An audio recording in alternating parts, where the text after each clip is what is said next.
திருவிசநல்லூர் யோகநந்தீஸ்வரர் திருக்கோவில். இந்த ஆலயமானது தஞ்சாவூர் மாவட்டம் கும்பகோணம் கிழக்கே 4 மைல் தொலைவில் திருவிடைமருதூர் வேம்பந்தூர் சாலையில் இருக்குது. சோழநாடு காவிரியின் வடகரையில் அமைந்த திருத்தலம். ஞானசம்பந்தர் பதிகம் பண்ணியிருக்காங்க. இறைவன் யோகநந்தீஸ்வரர் சிவயோகிநாதர். அன்னை சௌந்தரநாயகி. தலவிருச்சம் வில்வம். தீர்த்தம் 8 வகை தீர்த்தம். ரிஷபராசிக்காரங்க இங்கே பரிகாரம் செய்யும்போது அவங்களுடைய தோஷம் அனைத்தும் நீங்கும் என்பது இங்கு பக்தர்களுடைய நம்பிக்கை. இந்த ஆலயத்தில் முதல்ல நந்தி தேவர் இருக்கிறார். அவர் ஒரு காலை எடுத்து எழுந்திருப்பது போல பாவனையில் வாசல் பக்கம் பார்த்தபடி காட்சி தருகிறார். இறைவன் 7 முனிவர்களுக்கு அடைக்கலம் கொடுத்ததால் அவருடைய லிங்க திருமேனியில் 7 சடைகள் இருக்கு.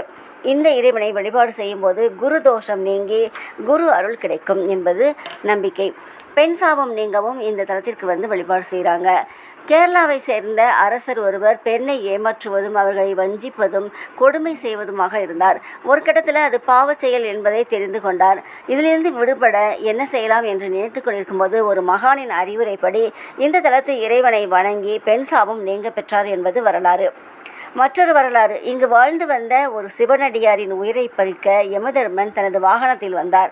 இதை கண்ட நந்தி தேவர் யமனை எதிர்த்து விரட்டியடித்தார். சிவனடியாரின் உயிரையும் காப்பாற்றினார். தனது தவறுக்கு மன்னிப்பு கேட்ட யமதர்மன் சிவயோகிநாதரையும் நந்தி தேவரையும் வணங்கி சென்றார் என்பது புராண கதை. இந்த திருத்தலத்தில் அவதரித்த ஒரு மகான். அவர் ஸ்ரீதர ஐயாவாள் என்று அழைக்கப்படுகிறார். பல அற்புதங்களை நிகழ்த்தியவர்.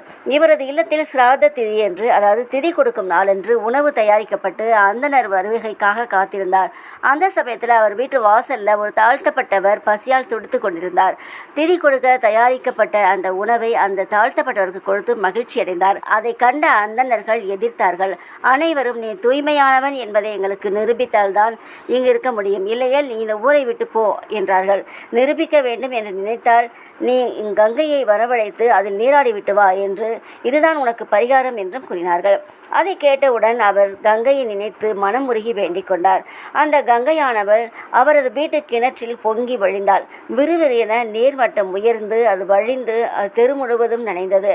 இவரது மகிமையை கண்டு மக்கள் எல்லோரும் ஆச்சரியமடைந்தார்கள். அந்த கங்கை கிணற்றில் பொங்கி வந்த நாள் கார்த்திகை மாதம் அமாவாசை. இன்றும் பக்தர்கள் அதில் நீராட ஒவ்வொரு ஆண்டும் வராங்க.